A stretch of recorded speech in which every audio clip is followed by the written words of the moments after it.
அரசியலில் முழு வெற்றி பெற பியூர் பாலிடிக்ஸ் பயிற்சி பட்டறை நேரடி மற்றும் இணைய வழி. Admission closes on February 21st. வரலாற்று வாய்ப்பை தவறவிடாதீர்கள். 7338824242.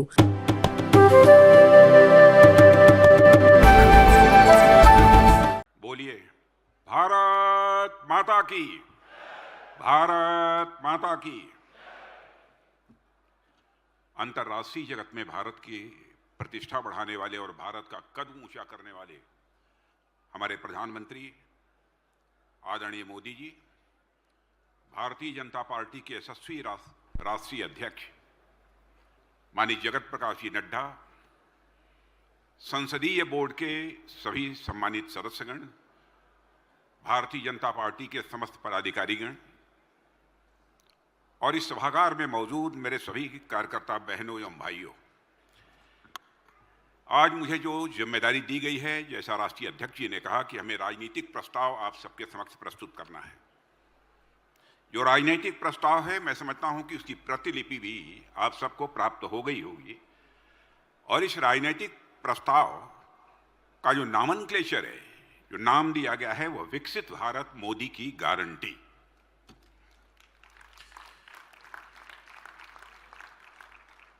मैं यहां पर आपका ध्यान आकर्षित करना चाहता हूं मोदी की गारंटी की तरफ। मेरे कार्यकर्ता बहनों भाइयों, हर व्यक्ति सच्चाई को स्वीकार करेगा कि भारत की राजनीति में 1947 के बाद नेताओं की कथनी और करनी में अंतर होने के कारण, नेताओं के वर्ड्स और डीड्स में अंतर होने के कारण, नेताओं के कहने और करने में अंतर होने के कारण भारत की राजनीति में एक विश्वसनीयता का संकट यानी क्राइसिस ऑफ क्रेडिबिलिटी पैदा हुई थी।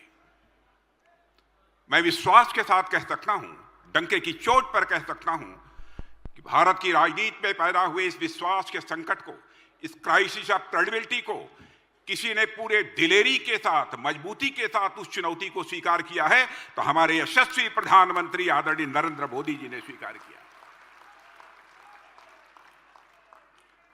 हमारे मोदी जी जो कहते हैं वह करते हैं और वह कहते हैं मोदी की गारंटी है,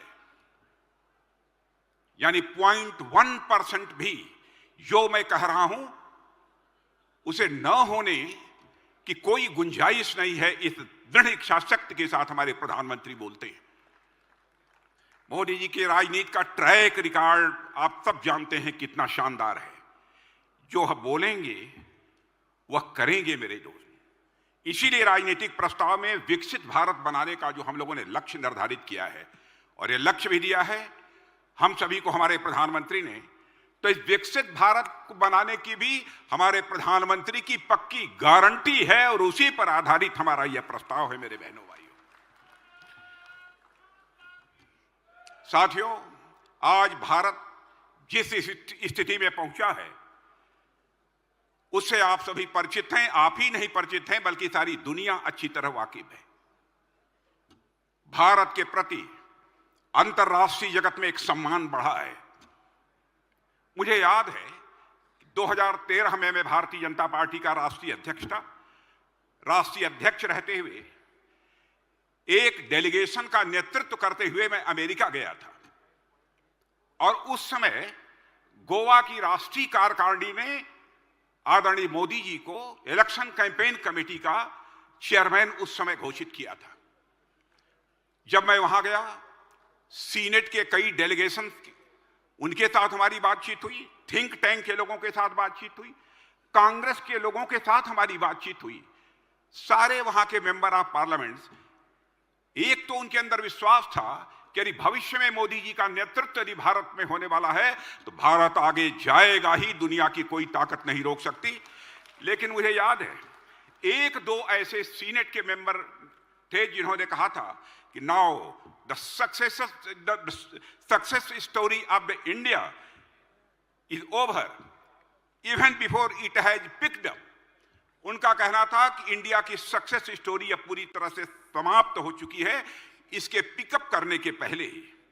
तो मैंने जानते हैं उस समय एकाएक ही मैंने जवाब दिया था कि success story of India is not over, it is waiting for BJP the leadership of Shri Narendra Modi to come into power. और परमात्मा ने यह सोच ली थी और मैं देख रहा हूं कि आज वह पूरी तरह से साकार होता हुआ दिखाई दे रहा है। मेरे बहनों भाइयों, आज दुनिया का हर राष्ट्राध्यक्ष बोलता है 21वीं सदी दुनिया में यदि किसी देश की है तो उस देश का नाम है भारत। और वह दिन है और एक आज का दिन है कि प्रधानमंत्री मोदी जी के नेतृत्व में केंद्र सरकार ने अपने सफल 10 वर्ष पूरे किए हैं और इन 10 वर्षों में भारत की दशा भी बदली है, भारत की दिशा भी बदली है और भारत की मनोदशा में भी एक क्रांतिकारी परिवर्तन हमको देखने को मिलता है। पहले यही भारत था, करंट अकाउंट डेफिसिट को फाइनेंस करने के लिए देश और विदेश के लोगों से यह आग्रह किया जाता था, विदेश के सामने हाथ फैलाकर याचना की जाती थी कि हमारे यहां करंट अकाउंट डेफिसिट को कम करने के लिए आप इन्वेस्टमेंट करिए। और आज हालात पूरी तरह से बदल गए हैं और जैसा हमारे राष्ट्रीय अध्यक्ष ने कहा कि 2013 में मॉर्गन स्टैनले उन्होंने जो कहा था, भारत को फ्रजाइल 5 कंट्रीज की कतार में लाकर खड़ा किया था, आज वही मॉर्गन स्टैनले और दुनिया की मानी जानी फाइनेंशियल फर्म्स ये कहती हैं कि भारत दुनिया की फ्रजाइल 5 में नहीं है बल्कि दुनिया की फेबुलस 5 में आकर खड़ा हो गया है। यह एक बड़ा अंतर हमको देखने को मिलता है। हमारे प्रधानमंत्री का संकल्प है 2027 आते आते हमारा भारत दुनिया की टॉप 3 इकोनॉमीज में आकर खड़ा हो जाएगा और भारत को 2047 तक एक विकसित भारत बनाने की बात हमारे प्रधानमंत्री जी ने कही है। बहनों भाइयों, मैं समझता हूं, मैं ही नहीं, मैं अभी इंग्लैंड गया था, वहां के लोग भी मानते हैं कि जो मोदी जी ने अब तक कहा है सब हुआ है। लगता है कि उनकी जिह्वा पर सरस्वती बैठी हुई हैं। अब उन्होंने भारत को 2047 तक विकसित भारत बनाने की यानी डेवलप्ड कंट्री बनाने की बात कही है तो निश्चित रूप से पूरा होकर रहेगा। यह अब दुनिया को विश्वास और एक भरोसा यह पैदा हुआ है। मेरे कार्यकर्ता बहनों भाइयों, एक बड़े संकल्प के साथ हमारे प्रधानमंत्री जी मोदी जी और उनके नेतृत्व में केंद्र सरकार और इस समय भारतीय जनता पार्टी की सरकारें काम कर रही हैं और इस पिछले 10 वर्षों में बड़ी तेजी से तमाम निर्णय के साथ साथ कई मेजर रिफॉर्म्स अब किए गए हैं।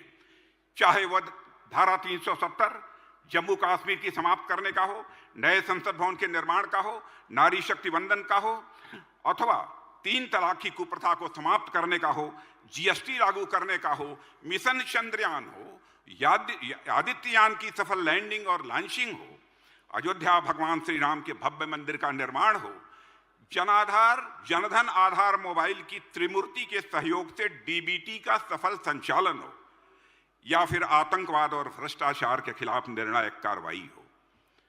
यानी पिछले 10 साल आर्थिक, राजनैतिक, सामरिक और संवैधानिक और सांस्कृतिक दृष्टि से मैं पूरे विश्वास के साथ कह सकता हूं यह भारत के लिए स्वर्णिम सिद्ध हुए हैं। साथियों, यह बात विश्वास के साथ आप भी बोल सकते हैं और मैं समझता हूं कि हमारे विरोधी राजनीतिक दल के लोगों का दिल भी बोलता होगा। आज का समय दुनिया में किसी दूसरे देश का नहीं है, आज का समय यह भारत का समय है। इतना ही नहीं, पूरे विश्व का भारत पर लगातार विश्वास बढ़ रहा है। भारत के सामर्थ्य को लेकर एक दुनिया में एक पॉजिटिव सेंटिमेंट जो पहले कभी नहीं हुआ करता था, आज वह पॉजिटिव सेंटिमेंट सारी दुनिया में डेवलप हुआ है। भारत की सफलता को लेकर दुनिया में ऐसा पॉजिटिव सेंटिमेंट, मेरे कार्यकर्ता बहनों भाइयों, मैं विश्वास के साथ कह सकता हूं, जितना अंतर्राष्ट्रीय राजनीति के बारे में मैं जानता हूं उस आधार पर मैं कह सकता हूं, इस प्रकार का पॉजिटिव सेंटिमेंट भारत के बारे में पैदा होगा कभी, इसकी पहले हम लोग कभी कल्पना भी नहीं करते थे। और इसका भी श्रेय यदि दिया जाना चाहिए तो हमारे भारत के यशस्वी प्रधानमंत्री नरेंद्र मोदी जी को दिया जाना चाहिए। और आज मैं सोचता हूं तो मुझे लगता है कि सचमुच मोदी जी ने यह बात कही है, यही समय है, सही समय है जो उन्होंने कहा है बहुत सोच समझ कर कहा है, नाप तौल कर कहा है और दिल से कहा है मेरे बहनों भाइयों। और पिछले 10 वर्षों का जहां तक प्रश्न है, यह वाकई पिछले 10 वर्ष अभूतपूर्व हैं। इस दौरान जहां हमारी ग्रोथ रेट लगातार बढ़ रही है, वहीं हमारा फिस्कल डेफिसिट भी लगातार घट रहा है। पिछले 10 वर्षों में हमारा एक्सपोर्ट बढ़ा है, करंट अकाउंट डेफिसिट यह कम हुआ है, इन्वेस्टमेंट हमारा इस समय नई बुलंदी पर है और महंगाई पूरी तरह से भारत में काबू है। यह स्थिति है। पिछले 10 वर्षों में अपॉर्चुनिटीज और इनकम दोनों बढ़े हैं और गरीबी कम हुई है। यह वो समय है जब कंजम्पशन भी बढ़ा, सरकारी और गैर सरकारी कंपनियों का मुनाफा भी बढ़ा है। बैंक एनपीए में रिकॉर्ड कमी आई है। बैंक के नॉन परफॉर्मिंग एसेट में इतनी कमी नहीं आई थी जितनी कि मोदी जी की सरकार बनने के बाद कमी आई है। इसका परिणाम यह हुआ है कि आज भारत के आम नागरिक का विश्वास ऑल टाइम हाई पर है। आज भारत के आम नागरिक का विश्वास ऑल टाइम हाई पर है। Stock market all time high पर है। वहीं भारत के विकास में रोड़े अटकाने वालों की नेगेटिविटी ही ऑल टाइम लो पर हो गई है। एक समय था जब देश का सोना दुनिया के दूसरे देशों में गिरवी रखा जाता था। मेरे कार्यकर्ता बहनों भाइयों, आज ऐसे हालात पैदा हो गए हैं कि फॉरेन एक्सचेंज रिजर्व $1 बिलियन से जो कम था, जो हमारे 2-3 की जरूरत से भी कम हो गया था। उस समय केंद्र सरकार इंटरनेशनल मॉनेटरी फंड और वर्ल्ड बैंक के आगे एक भिखारी के रूप में खड़ी होती थी। आज फॉरेन एक्सचेंज रिजर्व $600 बिलियन से अधिक हो चुका है और वो इंटरनेशनल मॉनेटरी फंड जिसके आगे हम याचक बनकर खड़े थे, आज उसी इंटरनेशनल मॉनेटरी फंड का चीफ क्रिस्टिना जियोर्जिया कहती हैं कि वैश्विक विकास में भारत दुनिया की आर्थिक प्रगति का सबसे प्रमुख इंजन बनने जा रहा है। यह है भारत के विकास की गारंटी। और 2020 में कोरोना का संकट पूरे विश्व में मंडरा रहा था। किस तरीके से मोदी जी के नेतृत्व में हमारी सरकार ने उस कोरोना के चैलेंज को मीट आउट किया है, मैं समझता हूं किसी कार्यकर्ता को बतलाने की आवश्यकता नहीं है। हमारे जो लोग दुनिया के दूसरे देशों में फंसे हुए थे, मुझे याद है वह क्षण, मैं भी बैठा हुआ था जब इस संबंध में चर्चा हो रही थी। लोग कहते थे बाहर निकलने पर, साहब जैसे भी हो हमारे बच्चे वहां से आने चाहिए, वहां से वापस आने चाहिए। जब रशिया का अटैक यूक्रेन पर हो रहा था, उस समय भी लोग यही कह रहे थे कि साहब यूक्रेन से हमारे बच्चों को निकालिए। मेरे बहनों भाइयों, यह कोई छोटा काम नहीं था, यह चैलेंजिंग टास्क था। हमारे प्रधानमंत्री ने टेलीफोन उठाया, उन्होंने यूक्रेन के राष्ट्रपति मिस्टर जेलेंस्की से बात की, रशिया के राष्ट्रपति मिस्टर पुतिन से बात की और साथ ही साथ अमेरिका के राष्ट्रपति मिस्टर बाइडेन से बात की। और हमारे 2500 से अधिक वहां पर जो हमारे नौजवान जो पढ़ाई लिखाई कर रहे थे, वह सकुशल बाहर आ गए। यह है भारत। कोरोना के संकट में, इस संकट से निपटने के लिए किस तरीके से प्रभावी कदम हमारी सरकार ने उठाए हैं, मैं समझता हूं कि इसे आप सब अच्छी तरह परिचित हैं। मुझे मालूम है कि उस समय पर खूब दबाव बनाया गया कि नोट छाप के डिमांड पूरी करिए। लोगों का कहना था कि संकट गहरा रहा है कोरोना के कारण, फाइनेंशियल क्राइसिस पैदा हो रही है, नोट छाप कर डिमांड पैदा करिए ताकि ग्रोथ रेट बढ़े। तब मोदी जी ने वह नहीं किया, लोगों की बातें नहीं सुनी। कई देशों ने किया। आज उसका दुष्परिणाम यह है कि वहां पर महंगाई का एक अभूतपूर्व संकट पैदा हो गया है। और महंगाई यदि नियंत्रित है, इस समय दुनिया के जो विकासशील अथवा विकसित देश माने जाते हैं, यदि सर्वाधिक महंगाई यदि कहीं पर नियंत्रित है तो वह हमारे और आपके देश भारत में वह नियंत्रित है। मेरे बहनों भाइयों, हमारे प्रधानमंत्री मोदी जी ने सूझबूझ का परिचय देते हुए ऐसा कोई कदम उन्होंने नहीं उठाया जिससे भारत की अर्थव्यवस्था को लॉन्ग टर्म में उसका खामियाजा भुगतना पड़े। यह इनकी ही दूरदृष्टि का परिणाम था। साथियों, हमारे प्रधानमंत्री का यह मानना है कि सिर्फ वर्तमान पर ही नहीं बल्कि देश के भविष्य पर भी इन्वेस्ट किया जाना चाहिए। लंबी सोच है। उनका मंत्र रहा है money saved is money earned का यह मंत्र। जैसे हमने प्रोजेक्ट तेजी से पूरा करके उन्हें समय पर खत्म करके भी देश के काफी पैसे बचाए हैं। टाइम बाउंड तरीके से प्रोजेक्ट को पूरा करना इस सरकार की एक सबसे बड़ी पहचान बन गई है मेरे बहनों भाइयों। और मैं कह सकता हूं, आज भी मोदी जी जब भी किसी कार्यक्रम में जाते हैं तो कहते हैं इसका शिलान्यास यदि हमने किया है तो इसका उद्घाटन भी मैं ही करूंगा। यह एक सेंस ऑफ कॉन्फिडेंस हमारे प्रधानमंत्री के अंदर, इतना जबरदस्त यह कॉन्फिडेंस, यह कोई छोटी बात नहीं है। यानी विश्वास है कि चाहे कितनी भी बड़ी हमारी चुनौती हमारे सामने आकर क्यों न खड़ी हो जाए, हम उस चुनौती पर विजय प्राप्त करेंगे। और मोदी जी के नेतृत्व में सरकार ने व्यवस्था परिवर्तन करते हुए नई टेक्नोलॉजी की मदद से पारदर्शी तरीके से सभी लाभार्थियों को न केवल पहचान की है बल्कि बिना किसी भेदभाव के हर योजना का लाभ दिया गया है। करोड़ों फर्जी लाभार्थियों के नाम भी निकाले गए। वैसे तो हमारे राष्ट्रीय अध्यक्ष जी ने अपने अध्यक्षीय भाषण में बहुत सारे इस राजनीतिक प्रस्ताव की बातों पर चर्चा किया है, इसलिए उस संबंध में यहां पर चर्चा नहीं करूंगा। लेकिन जिन बिंदुओं पर उन्होंने प्रकाश नहीं डाला है मैं उन्हीं को आप सबके सामने प्रस्तुत करने की कोशिश करूंगा।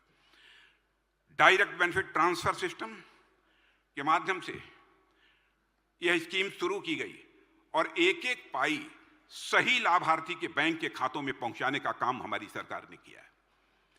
डायरेक्ट बेनिफिट ट्रांसफर स्कीम का परिणाम यह हुआ है कि देश के करीब 3 लाख करोड़ रुपए गलत हाथों में जाने से मेरे कार्यकर्ता बहनों भाइयों बच गए।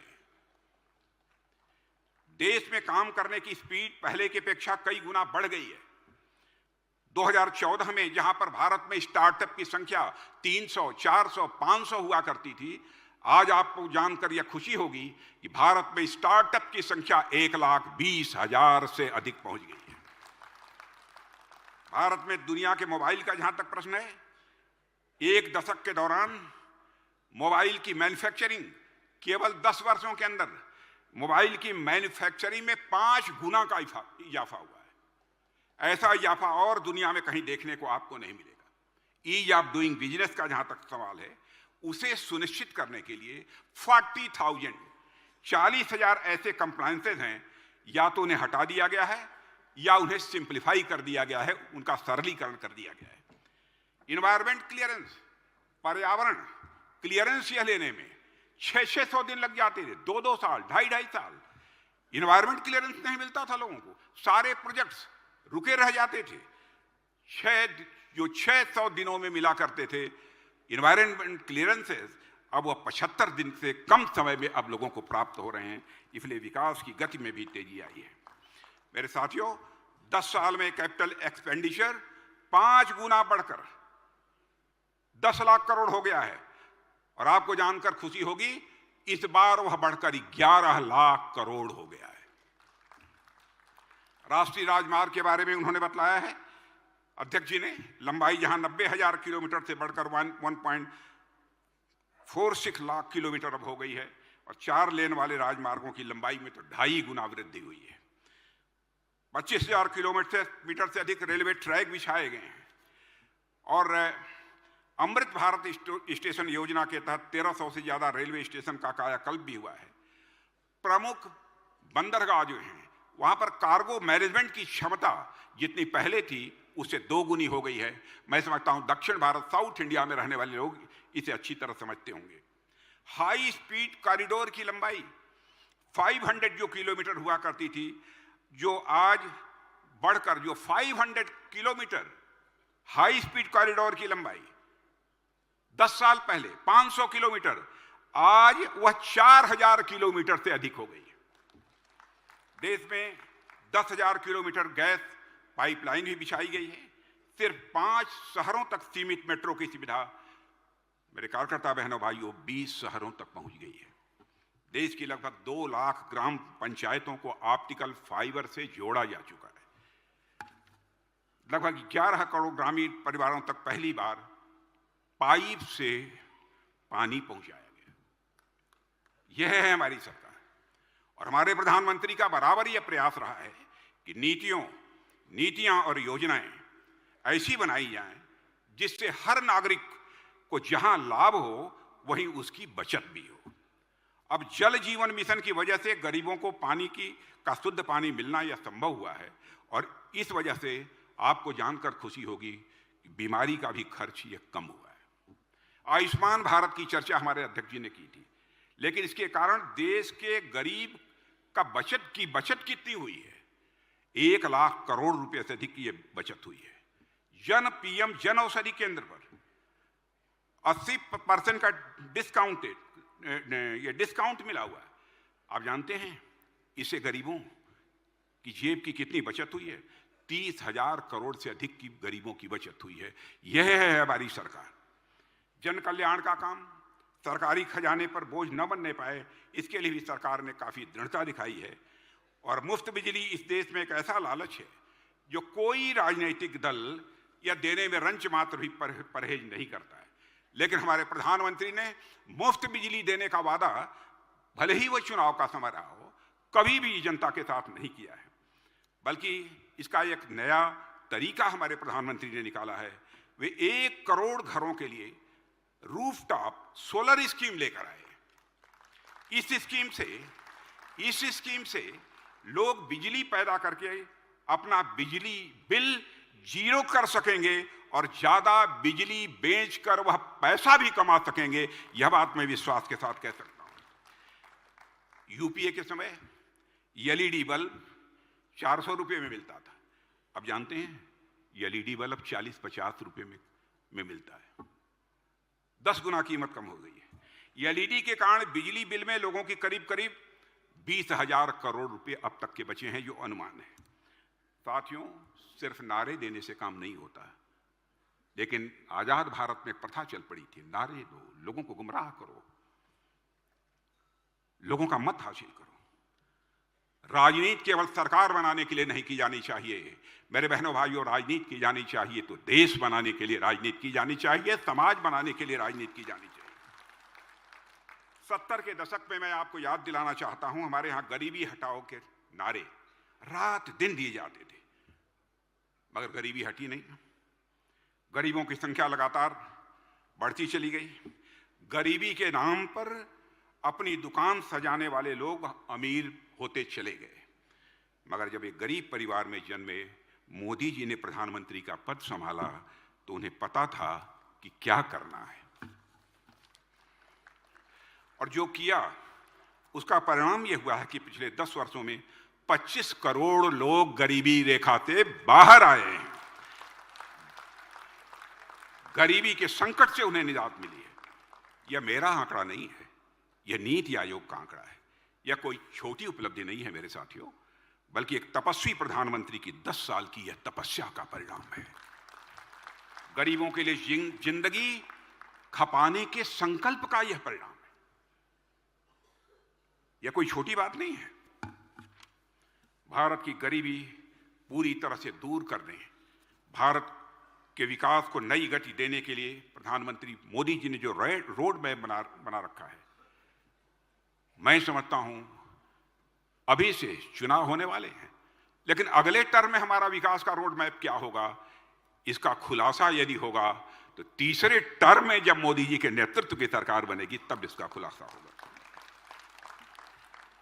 आज मोदी की गारंटी सबसे अधिक उनके काम आ रही है जिनके पास बैंक को गारंटी देने के लिए कुछ नहीं था। मैं फिर से दोहराना चाहूंगा, आज मोदी की गारंटी सबसे अधिक उनके काम आ रही है जिनके पास बैंक को गारंटी देने के लिए कुछ नहीं था। साल 2014 तक भी देश में करोड़ों लोग ऐसे थे जिनका बैंक में खाता नहीं था, और आपको मालूम है 50 करोड़ गरीबों के देश में खाते खुल गए हैं। आज बिना गारंटी के रेहड़ी पटरी वाले लोगों को बैंकों से लोन मिल रहा है। उनकी गारंटी किसने दी है? उनकी गारंटी देने वाला भी तो कोई चाहिए।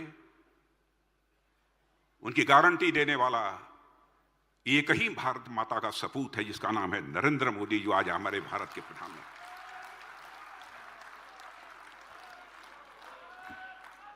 साथियों, किसानों के हित में भी कई उल्लेखनीय कार्य हुए हैं। किसान की सबसे बड़ी इनपुट कास्ट खाद होती है। मैं भी किसान परिवार से आता हूं।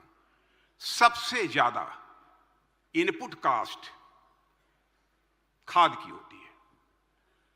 और आपको जानकर खुशी होगी कि दुनिया में आज यूरिया की एक बोरी 3000 रुपए तक में मिल रही है, लेकिन भारत में वही बोरी 300 रुपए में मिल रही है। साल 2014 में कृषि बजट, खेती बाड़ी का बजट केवल 25,000 करोड़ हुआ करता था। आज आपको जानकर खुशी होगी, कृषि का बजट बढ़कर 1,25,000 करोड़ रुपए हो गया है। 10 वर्षों में लगभग 18 लाख करोड़ रुपए एमएसपी के रूप में धान और गेहूं की खरीद करने के लिए किसानों को मिले हैं। और यह 2014 से पहले के 10 सालों की तुलना में 2.5 गुना अधिक हमारी सरकार ने एमएसपी दी है भारत के किसानों को।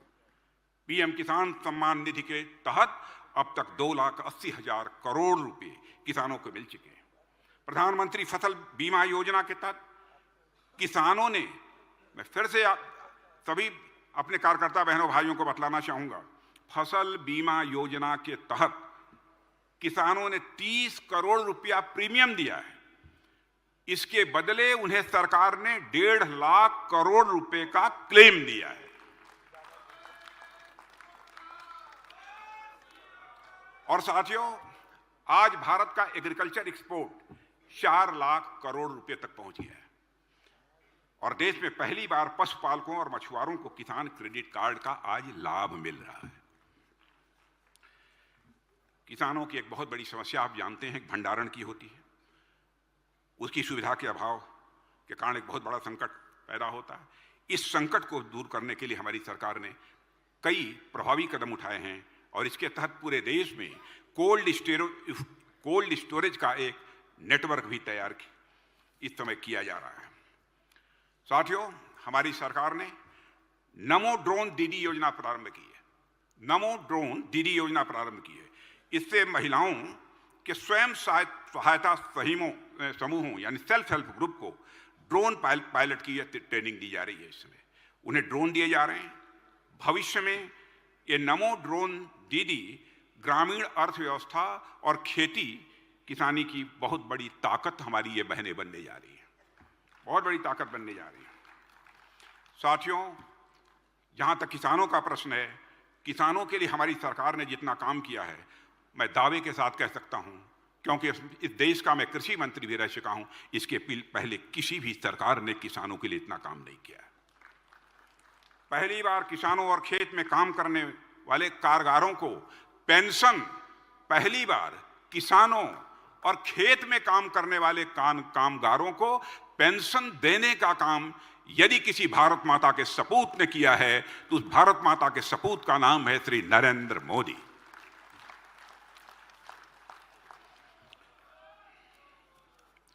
और मैं कह सकता हूं, जो हमारी बातचीत होती है उस आधार पर मैं कह सकता हूं कि हमारे प्रधानमंत्री के लिए किसान उनके परिवार के सदस्य से कम नहीं है। मेरे बहनों भाइयों, जो संवेदनशीलता उनके अंदर मैंने किसानों के प्रति देखी है, किसानों की समस्याओं पर उन्होंने सदैव बहुत ही सहानुभूतिपूर्वक विचार किया है और उसका उचित समाधान भी दिया है। इसके लिए हम सभी एक बार तालियां बजाकर अपने प्रधानमंत्री मोदी जी का अभिनंदन करें। ये हमारी अपील है। हमारे राष्ट्रीय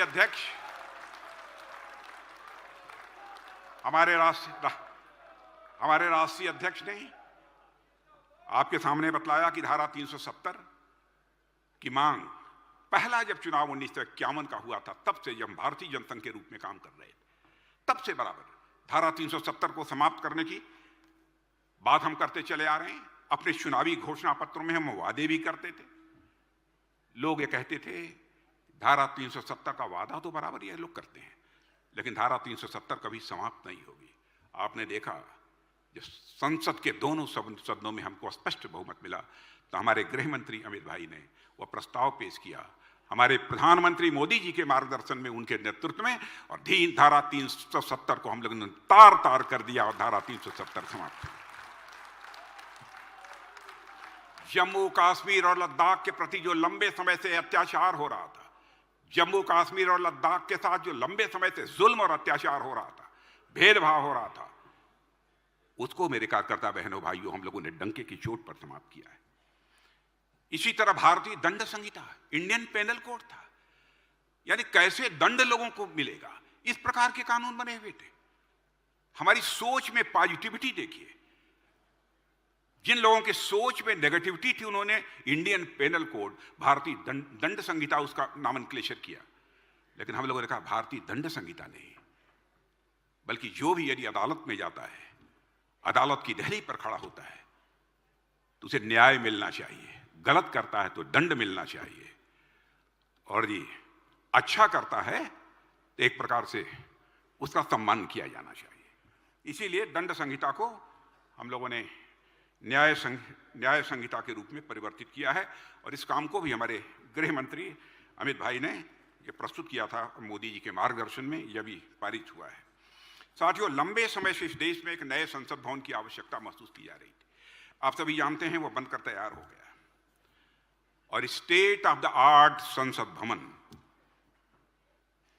की बात कांग्रेस ने भी कही थी, बहुत पहले कही थी, मगर उनके अंदर इच्छा शक्ति का अभाव था, वह इस काम को नहीं कर पाए।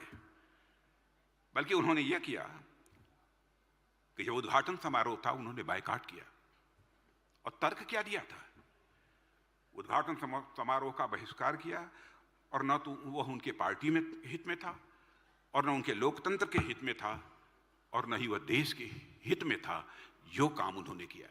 और उसके लिए तरह तरह के तर्क देते थे कि हमने क्यों उसका बायकॉट किया। लेकिन साथियों, लोकतंत्र का एक नया मंदिर तो हमारे प्रधानमंत्री ने बनाया, उसका निर्माण तो किया ही है। वही अयोध्या में भगवान श्री राम के मंदिर का निर्माण करके उन्होंने भारत में सांस्कृतिक पुनर्जागरण,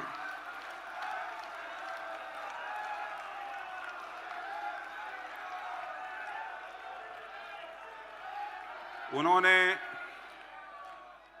अयोध्या में भव्य राम के मंदिर का निर्माण कराकर उन्होंने भारत में सांस्कृतिक पुनर्जागरण के एक नए अध्याय की शुरुआत की है।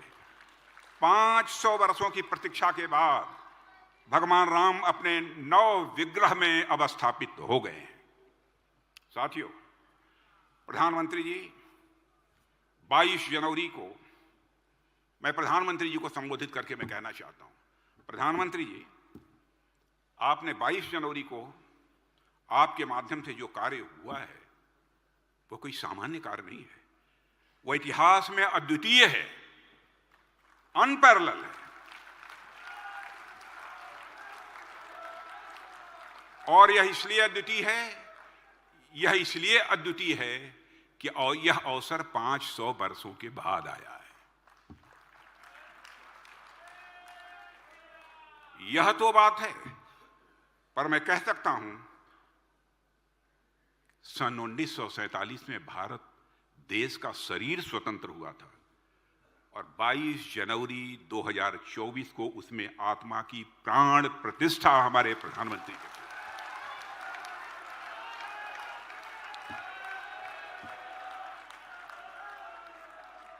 और मेरे बहनों भाइयों, आपने देखा विधाता ने भी भगवान राम की प्राण प्रतिष्ठा के लिए किसको चुना। इस नियत ने भी भगवान राम की प्राण प्रतिष्ठा के लिए किसको चुना तो हमारे देश के यशस्वी प्रधानमंत्री नरेंद्र मोदी जी को चुना। भगवान राम के लिए जो जन आंदोलन हमें देखने को मिला, वह एक नए युग का प्रवर्तन है। मेरे बहने भाइयों, राम मंदिर के बारे में इतना ही कहना चाहूंगा। मोदी जी ने अयोध्या के साथ साथ Kashi Vishwanath corridor, Mahakal corridor, Kartarpur corridor के साथ साथ केदारनाथ, बद्रीनाथ, सोमनाथ जैसे धार्मिक और आध्यात्मिक केंद्रों का पुनर्निर्माण भी कराया है। अब तो अबू धाबी में भी मोदी जी से प्रयासों से एक भव्य मंदिर बन गया है। इसके बारे में बहुत विस्तार में जाने की कोई आवश्यकता नहीं। चंद्रयान मिशन, आदित्ययान मिशन, इसके बारे में कोई बहुत अधिक मुझे चर्चा करने की जरूरत नहीं है। चंद्रयान मिशन, क्योंकि इसके बारे में हमारे अध्यक्ष जी ने चर्चा कर दी है। साथियों, महिला सशक्तिकरण, मैं आपका ध्यान आकर्षित करना चाहूंगा। महिला सशक्तिकरण की बात करना और उसके लिए काम करना, मैं यह मानता हूं कि दोनों अलग अलग बातें हैं। भाजपा की जब केंद्र में मोदी जी के नेतृत्व की सरकार बनी तो पुलिस और अर्धसैनिक बलों में 33% पदों पर महिलाओं की नियुक्ति करने की एडवाइजरी जारी हुई थी। और उस समय ही गृह मंत्री था, मोदी जी ने मुझे निर्देश दिया था। यह एडवाइजरी हम लोगों ने जारी की। मोदी जी के नेतृत्व में सैनिक स्कूलों और एनडीए को महिलाओं के लिए खोल दिया गया। यह पहली बार हुआ। संसद में नारी शक्ति बंधन अधिनियम तो आप जानते ही, वह पारित हो गया। और मैं कहना चाहता हूं, नारी बंधन, यह जो नारी शक्ति, यह बंधन अधिनियम जो पारित हुआ है मेरे बहनों भाइयों में, यह बहुत बड़ा क्रांतिकारी परिवर्तन लाने वाला है भारत की राजनीति में। और मैं समझता हूं जिसके दर्शन इस दशक में भारत में ही नहीं बल्कि पूरे विश्व में होने जा रहे हैं। साथियों, प्रधानमंत्री मोदी जी के नेतृत्व में गारंटी वाली सोच का आयाम क्या है जो इन 10 वर्षों में पहुंचा है, इसे समझने के लिए आवश्यकता है।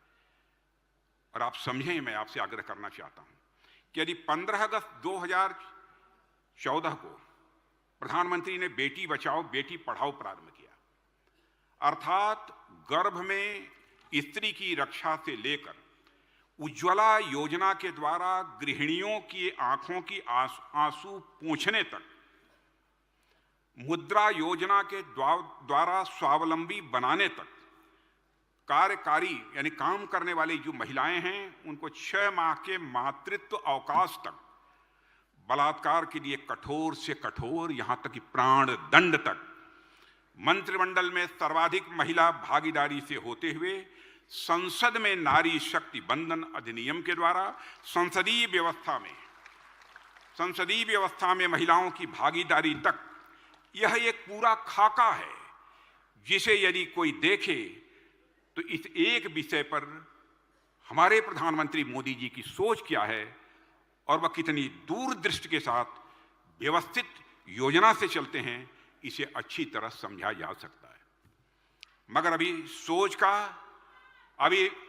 सोच का एक आयाम बाकी है जो शायद मैं दावे के साथ कह सकता हूं किसी पूर्ववर्ती सरकार ने सोचा ही नहीं होगा कि भारत चांद के अछूते कोने जिस पर कोई नहीं पहुंचा था, साउथ पोल, दक्षिण ध्रुव को छूने वाला यह पहला देश बना।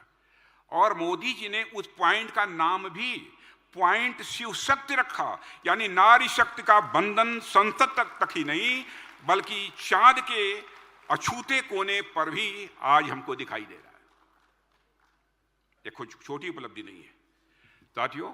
यदि मैं नारियों की चर्चा कर रहा हूं, हमारे ही इस देश में एक राज्य है वेस्ट बंगाल, क्या हो रहा है वहां? नारियों के साथ किस प्रकार का जुल्म ढाया जा रहा है, उनकी इज्जत और अस्मत के साथ खिलवाड़ किया जा रहा है। पश्चिम बंगाल की संदेश खाली में जो कुछ भी हुआ है, और हमारे कार्यकर्ता जिस बहादुरी के साथ इस जुल्म और अत्याचार के खिलाफ लड़ रहे हैं, मैं अपने वेस्ट बंगाल के कार्यकर्ताओं का अभिनंदन करना चाहता हूं। और इस प्रकार की घटनाएं मैं समझता हूं सभ्य समाज के मस्तक पर कलंक है, इसकी कठोर निंदा की जानी चाहिए। और साथियों, मैं कह सकता हूं कि भारत को संवैधानिक, राजनीतिक, सांस्कृतिक और सामाजिक रूप से मजबूत करने के लिए मोदी जी ने जो प्रयास पिछले 10 वर्षों में किए हैं, वह इस देश के इतिहास में दावे के साथ मैं कह सकता हूं पहले कभी नहीं हुआ है। मगर कांग्रेस इस देश को टुकड़ों में बांटने में लगी हुई है। मजहब की राजनीति कर रहे हैं, जात के आधार पर। कांग्रेस देश और समाज को तोड़ रही है और कहती है कि हम भारत को जोड़ रहे हैं। भारत जोड़ो यात्रा प्रारंभ की है, पिछड़ों के नाम का रोना रोते हैं। लेकिन ओबीसी कमीशन को पहली बार संवैधानिक दर्जा यदि किसी ने दिया है तो हमारे प्रधानमंत्री मोदी जी ने दिया। साथियों, मोदी जी ने 2024 में ही कहा था सरकार बढ़ने पर अपने भूतपूर्व सैनिकों को हम 1 रैंक 1 पेंशन देंगे। और आज मैं आपको जानकारी देना चाहता हूं, करीब करीब 65,000 करोड़ रुपए अब तक हम अपने भूतपूर्व सैनिकों के सम्मान में दे चुके हैं। यह भूतपूर्व सैनिकों के लिए कोई बख्शीश नहीं है, बल्कि हमारे देश की सीमाओं की सुरक्षा करने का जिन लोगों ने संकल्प लिया था उनके प्रति हमारे एक सम्मान की अभिव्यक्ति है। और मैं समझता हूं कि मोदी जी के नेतृत्व में सरकार न बनती तो शायद यह काम किसी भी सूरत में नहीं हो सकता था। साथियों, 2 महीने पहले हुए विधानसभा चुनाव में कांग्रेस की करारी हार हुई है। कैसे हुई है, क्या हुआ है, इस पर हमारे अध्यक्ष जी ने विस्तार पूर्वक चर्चा की है, इसलिए मैं उसकी चर्चा नहीं करूंगा। G20 समिट के बारे में भी उन्होंने चर्चा की है। अफ्रीकन यूनियन को किस तरीके से G20 के अंतर्गत स्थान दिलाने का काम हमारे प्रधानमंत्री ने किया। और सबसे बड़ी बात, न्यू दिल्ली डिक्लेरेशन, जिसका कि हमारा एक पड़ोसी देश चाइना भी मेंबर था, पहली बार सर्वसम्मत पारित हुआ है मेरे बहनों भाइयों। और पिछले दिनों प्रधानमंत्री की कुशल राजनीतिक क्षमता के दर्शन कब हुए थे, जबकि कतर की यात्रा पर जाने से पहले उन्होंने वहां के सरकार की जेलों में हमारे कुछ पूर्व नव सैनिक बंद थे, उनको फांसी की सजा देगी, फिर आजीवन में उसे कन्वर्ट किया गया। लेकिन हमारे प्रधानमंत्री जी की यह पहल थी कि हमारे 8 पूर्व सैनिक बाइज्जत बरी हो गए हैं और अपने घर को वापस लौट चुके हैं। आज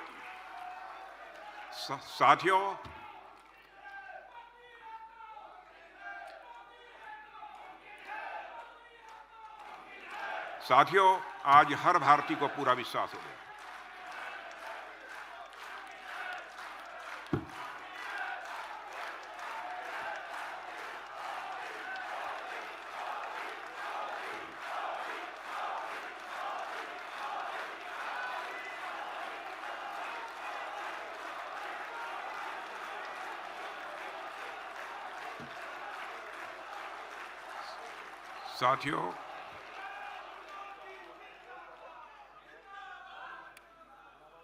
साथियों, आज हर व्यक्ति को यह विश्वास हो चला है कि पूरी दुनिया में यदि कहीं भी कोई मुसीबत होगी,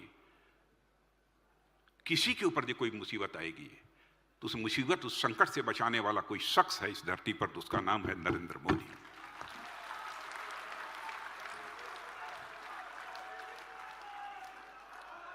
और मेरे साथियों, यह विश्वास ऐसे ही नहीं पैदा होता है। मेरे साथियों, यह विश्वास ऐसे ही नहीं पैदा होता है। इसके पीछे एक लंबा इतिहास है। चाहे कोविड का समय हो, इराक, सीरिया और यमन के संघर्ष की स्थिति हो, चाहे वह सोमालिया का गृह युद्ध हो या फिर रूस यूक्रेन का युद्ध हो, प्रधानमंत्री कैप्टन इंडिया बनकर सब जगह से भारतीयों को सुरक्षित निकालने में कामयाब रहे हैं।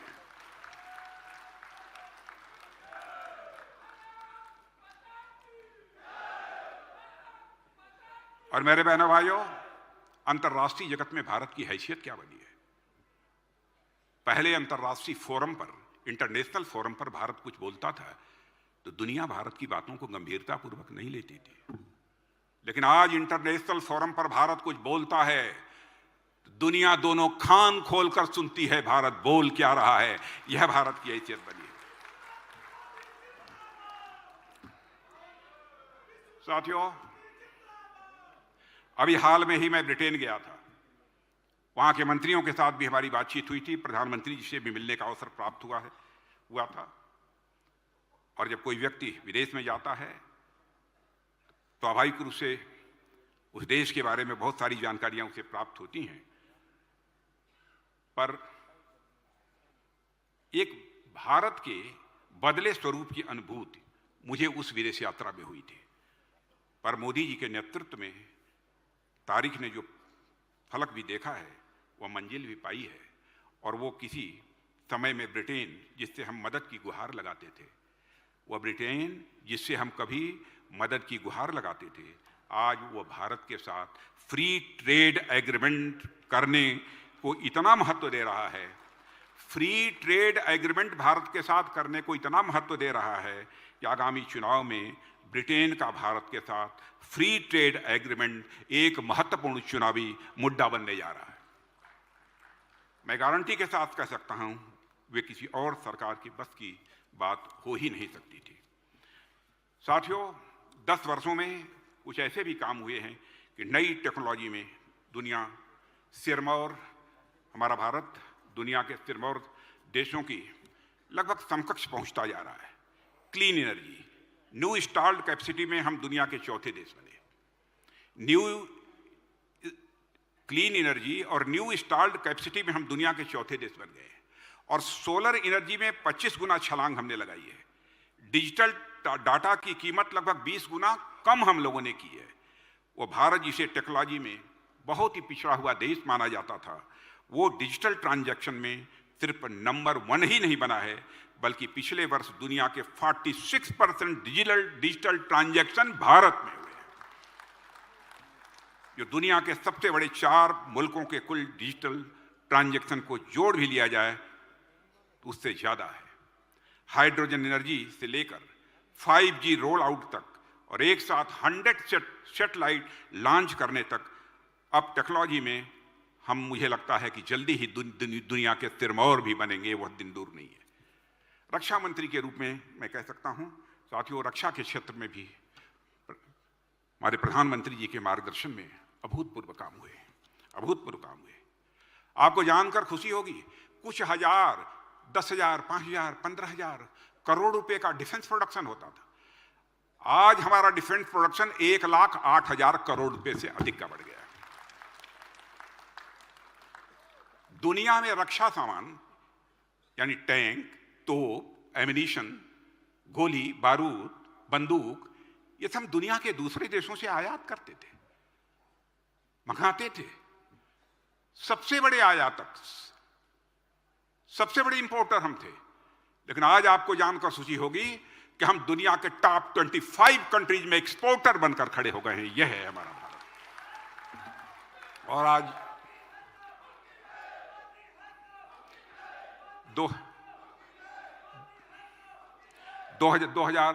2014 में जो भारत का डिफेंस एक्सपोर्ट लगभग 900 करोड़ हुआ करता था, आज वह defence export approximately more than 20,000 crore पहुंच रहा है। साथियों, हमारी अक्सर पर विपक्ष आरोप लगाता है कि हम विपक्ष को समुचित स्थान नहीं दे रहे हैं। मुझे लगता है कि मोदी जी के नेतृत्व में विपक्षी नेताओं को जितना सम्मान मिला है, भारत के इतिहास में मैं कहना चाहता हूं अभूतपूर्व है। भारत के इतिहास में वो अभूतपूर्व है। हमने सिर्फ अटल जी और आडवाणी जी को ही भारत रत्न नहीं दिया है, हमने सरदार पटेल की दुनिया में सबसे ऊंची, दुनिया की सबसे ऊंची प्रतिमा उनकी बनवाई थी। उस समय हमारे राष्ट्रीय स्वयंसेवक संघ पर प्रतिबंध गृह मंत्री रहते हुए उन्हीं के द्वारा लगा था। पर सरदार वल्लभ भाई पटेल का योगदान भारत की एकता और अखंडता में सबसे ऊंचा था, इसलिए उनकी सबसे ऊंची मूर्ति यदि बनवाने का काम किया तो हमारे प्रधानमंत्री ने किया। स्वतंत्रता संग्राम में कांग्रेस के अध्यक्ष रहे पंडित मदन मोहन मालवीय को भी भारत रत्न दिया, तो वहीं पर भारत के राष्ट्रपति रहे कांग्रेस के नेता प्रणब मुखर्जी को भी हम लोगों ने भारत रत्न दिया। तो कांग्रेस अध्यक्ष और प्रधानमंत्री रहे पीवी नरसिम्हा राव साहब को भी हम लोगों ने दिया। हम लोगों ने नहीं देखा कि हमारे पार्टी के थे या किस पार्टी के हैं। सामाजिक न्याय के पुरोधा कर्पूरी ठाकुर को भी हम लोगों ने भारत रत्न दिया। तो कांग्रेस के मुख्यमंत्री यस्सी जमीर और तरुण गोगोई को भी हम लोगों ने पद्म विभूषण दिया। और मैं चुनौती के साथ कह सकता हूं, कि विपक्ष के नेताओं का जितना सम्मान मोदी जी ने इन 10 सालों में किया है, वो अपनी भारत की राजनीति में मेरे दोस्तों वो मिसाल है। साथियों, मैं ये कहना चाहूंगा कि लोकसभा चुनाव नजदीक है और चुनाव से पहले की यह आखिरी राष्ट्रीय परिषद की बैठक है। पूरा देश यह मान रहा है कि प्रधानमंत्री श्री नरेंद्र मोदी भाजपा की 370 सीटें और एनडीए की कुल 400 सीटों से पार हासिल करके फिर से सरकार बनाएंगे।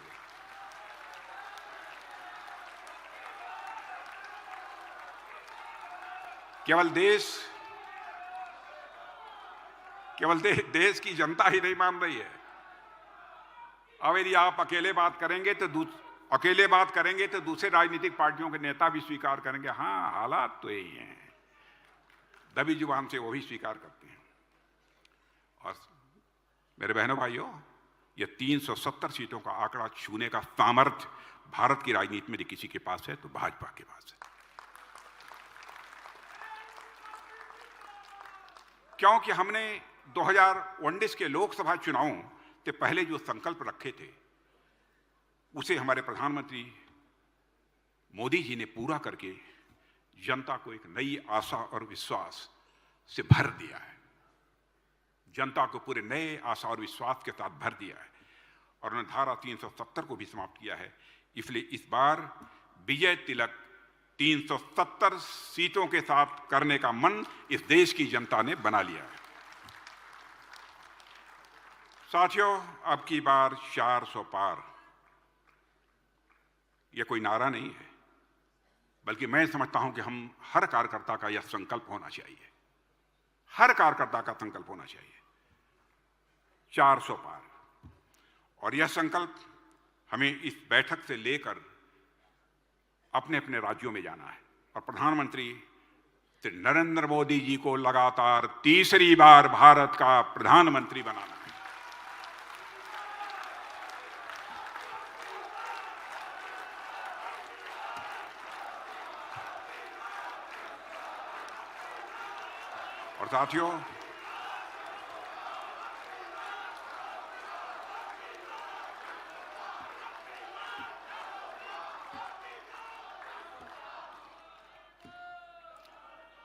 और साथियों,